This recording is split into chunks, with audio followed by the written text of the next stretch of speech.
ನಮಸ್ಕಾರ ಸ್ನೇಹಿತರೆ, ಸ್ನೇಹ ಲೋಕ ಕೆಕೆ ಚಾನಲ್ಗೆ ನಿಮ್ಮೆಲ್ಲರಿಗೂ ಸ್ವಾಗತ.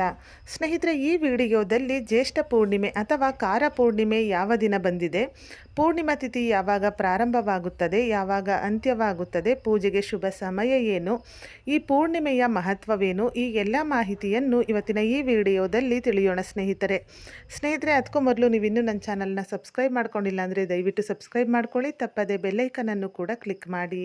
ಜ್ಯೇಷ್ಠ ಪೂರ್ಣಿಮೆಯ ದಿನದಂದು ವಟಸಾವಿತ್ರಿ ವ್ರತವನ್ನು ಕೂಡ ಆಚರಣೆ ಮಾಡಲಾಗುತ್ತದೆ. ಈ ವಟಸಾವಿತ್ರಿ ವ್ರತವನ್ನು ಮಾಡುವವರು ಮೊದಲಿಗೆ ಮನೆ ದೇವರ ಪೂಜೆಯನ್ನು ಮಾಡಿಕೊಂಡು ನಂತರ ಆಲದ ಮರದ ಪೂಜೆಯನ್ನು ಮಾಡಿ ಆಲದ ಮರಕ್ಕೆ ಪ್ರದಕ್ಷಿಣೆಯನ್ನ ಹಾಕಬೇಕು. ಇದರಿಂದ ಗಂಡನ ಆಯಸ್ಸು, ಆರೋಗ್ಯ ಹಾಗೆ ಸಂಪತ್ತು ವೃದ್ಧಿಯಾಗುತ್ತದೆ ಎಂಬ ನಂಬಿಕೆ ಇದೆ. ಇನ್ನು ಈ ಜ್ಯೇಷ್ಠ ಪೂರ್ಣಿಮೆಯನ್ನು ಕಾರ ಹುಣ್ಣಿಮೆ ಅಂತ ಕೂಡ ಕರೆಯಲಾಗುತ್ತದೆ. ಹಾಗಾದ್ರೆ ಈ ಬಾರಿ ಅಂದ್ರೆ ಜೂನ್ ತಿಂಗಳಲ್ಲಿ ಬರುವ ಜ್ಯೇಷ್ಠ ಪೂರ್ಣಿಮೆ ಯಾವ ದಿನ ಬಂದಿದೆ, ಪೂರ್ಣಿಮಾ ತಿಥಿ ಯಾವಾಗ ಪ್ರಾರಂಭವಾಗುತ್ತದೆ, ಯಾವಾಗ ಅಂತ್ಯ ಯಾವಾಗುತ್ತದೆ ಎಂಬ ಮಾಹಿತಿಯನ್ನ ಈಗ ತಿಳಿಯೋಣ. ಸ್ನೇಹಿತರೆ, ಈ ಬಾರಿ ಜ್ಯೇಷ್ಠ ಪೂರ್ಣಿಮೆ ಅಥವಾ ಕಾರ ಹುಣ್ಣಿಮೆಯು ಜೂನ್ 29ನೇ ತಾರೀಕು ಸೋಮವಾರದಂದು ಬಂದಿದೆ. ಇನ್ನು ಪೂರ್ಣಿಮಾ ತಿಥಿ ಪ್ರಾರಂಭ ಮತ್ತು ಅಂತ್ಯವನ್ನು ನೋಡುವುದಾದರೆ, ಪೂರ್ಣಿಮಾ ತಿಥಿ ಪ್ರಾರಂಭವಾಗುವುದು ಜೂನ್ 29ನೇ ತಾರೀಕು ಸೋಮವಾರ ಬೆಳಗಿನ ಜಾವ 3:06 ಪ್ರಾರಂಭವಾಗಿ ಪೂರ್ಣಿಮಾ ತಿಥಿ ಅಂತ್ಯವಾಗುವುದು ಜೂನ್ 30ನೇ ತಾರೀಕು ಮಂಗಳವಾರ ಬೆಳಗಿನ ಜಾವ 5:26.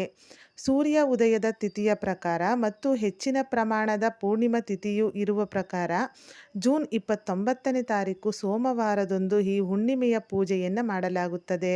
ಇನ್ನು ಯಾವ ಸಮಯದಲ್ಲಿ ಪೂಜೆ ಮಾಡಬೇಕು ಎಂದರೆ, ನಮಗೆ ಇಡೀ ದಿನ ಪೂರ್ಣಿಮೆ ತಿಥಿ ಇರುವುದರಿಂದ ಯಾವಾಗ ಬೇಕಾದರೂ ಈ ಒಂದು ಪೂರ್ಣಿಮೆಯ ಪೂಜೆಯನ್ನು ಮಾಡಬಹುದು. ಬೆಳಿಗ್ಗೆ ಅಂದರೆ ಬ್ರಾಹ್ಮಿ ಮುಹೂರ್ತದಲ್ಲಿ ಅಥವಾ ಗೋಧೂಳಿ ಸಮಯದಲ್ಲಿ ಅಂದರೆ ಸೂರ್ಯಾಸ್ತದ ನಂತರ ಪೂಜೆ ಮಾಡಿ ಆ ಸಮಯದಲ್ಲಿ ಪೂಜೆ ಮಾಡಲು ಸಾಧ್ಯವಾಗದವರು ಆ ದಿನದ ರಾಹುಕಾಲವನ್ನು ಬಿಟ್ಟು ಮಿಕ್ಕ ಸಮಯದಲ್ಲಿ ಪೂಜೆ ಮಾಡಿ. ಪ್ರತಿ ಹುಣ್ಣಿಮೆಯ ದಿನದಂದು ಯಾವ ರೀತಿ ಪೂಜೆ ಮಾಡುತ್ತೀರೋ ಅದೇ ರೀತಿಯಾಗಿ ಈ ಹುಣ್ಣಿಮೆಯ ದಿನ ಅದೇ ರೀತಿಯಾಗಿ ಮನೆಯಲ್ಲಿ ಪೂಜೆಯನ್ನು ಮಾಡಿಕೊಳ್ಳಿ.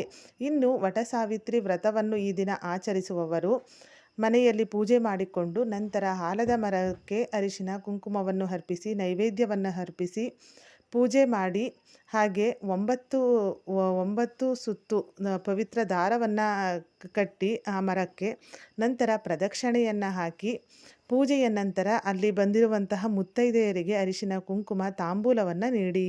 ಇದರಿಂದ ಗಂಡನ ಆಯಸ್ಸು, ಆರೋಗ್ಯ ಹೆಚ್ಚಾಗುತ್ತದೆ ಎಂಬ ನಂಬಿಕೆ ಇದೆ. ಹಾಗೆ ಪ್ರತಿ ಪೂರ್ಣಿಮೆಯ ದಿನದಂದು ಚಂದ್ರನಿಗೆ ಅರ್ಘ್ಯವನ್ನು ಕೊಡುತ್ತಾರೆ.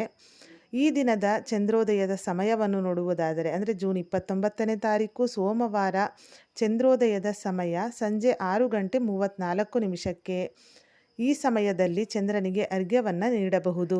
ಸ್ನೇಹಿತರೆ, ಈ ವಿಡಿಯೋದಲ್ಲಿ ಜ್ಯೇಷ್ಠ ಪೂರ್ಣಿಮೆ ಯಾವಾಗ ಬಂದಿದೆ, ಪೂರ್ಣಿಮಾ ತಿಥಿ ಯಾವಾಗ ಪ್ರಾರಂಭವಾಗುತ್ತದೆ, ಯಾವಾಗ ಅಂತ್ಯವಾಗುತ್ತದೆ, ಪೂಜೆಗೆ ಶುಭ ಸಮಯ ಏನು, ಇದರ ಮಹತ್ವವೇನು, ಈ ಎಲ್ಲ ಮಾಹಿತಿಯನ್ನು ತಿಳಿಸಿದ್ದೇನೆ. ಇವತ್ತಿನ ಈ ವಿಡಿಯೋ ನಿಮಗೆ ಇಷ್ಟವಾದಲ್ಲಿ ವಿಡಿಯೋನ ಲೈಕ್ ಮಾಡಿ, ಹಾಗೆ ನಿಮ್ಮ ಫ್ರೆಂಡ್ಸ್ ಆ್ಯಂಡ್ ಫ್ಯಾಮಿಲಿಗೂ ಈ ವಿಡಿಯೋವನ್ನು ಶೇರ್ ಮಾಡಿ. ಇದೇ ಥರದ ಮತ್ತಷ್ಟು ಮಾಹಿತಿಗಾಗಿ ಸ್ನೇಹ ಲೋಕ ಕೆಕೆ ಚಾನಲ್ನ ಸಬ್ಸ್ಕ್ರೈಬ್ ಮಾಡಿಕೊಂಡು ಸಪೋರ್ಟ್ ಮಾಡಿ. ಕೊನೆ ತನಕ ವಿಡಿಯೋ ನೋಡಿದ ಎಲ್ಲರಿಗೂ ಧನ್ಯವಾದಗಳು. ಸರ್ವೇ ಜನ ಸುಖಿನೋ ಭವಂತು.